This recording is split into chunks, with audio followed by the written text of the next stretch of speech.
গ্রামের শিক্ষক তার 3 জন ছাত্রীকে পড়াশোনার জন্য শহরে পাঠিয়ে দেয়, কিন্তু একথা গ্রামের লোকজন জেনে যায় আর তার পিছে পিছে ভাগতে শুরু করে। শিক্ষক এই কঠিন সময়ে মেয়েগুলোকে তাড়াতাড়ি গাড়িতে বসিয়ে দেয় আর গ্রামের লোকজনকেও ঠেকিয়ে দেয়। গ্রামের সমস্ত লোক যখনই দেখে মেয়েগুলো চলে গেছে তখনই সমস্ত রাগ শিক্ষকের উপর ঝাড়তে শুরু করে। শিক্ষকের অপমানিত হতে দেখে মেয়েগুলোর প্রচন্ড রাগ হয় আর তারা প্রতিজ্ঞা করে এর বদলা তারা নিয়েই ছাড়বে।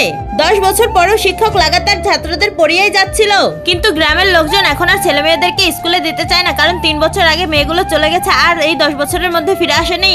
গ্রামের লোকজন মনে করে মেয়েদেরকে পড়িয়ে কোনো লাভ নেই, আর যে মেয়ে চলে যায় সে আর ফিরে আসে না, আর গরিবের একটা কাজের হাতও চলে যায়। এই ছোট্ট 3টে মেয়ে শিক্ষককে বলতে শুরু করে আমরা আর কালকে থেকে স্কুলে আসবো না, কারণ আমার মা বলেছে এখানে আসা একদমই বেকার, আমাদের কোনো লাভ হবে না। আর তারা এটাও বলে আগের 3 জন ছাত্রীর মতন আমরাও নিখোঁজ হয়ে যেতে চাই না।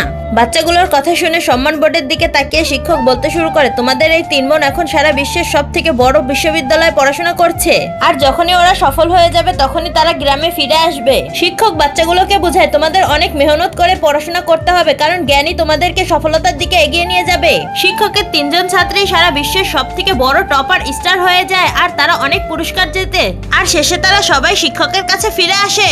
বন্ধুরা, ভালো লাগলে লাইক এন্ড সাবস্ক্রাইব করো।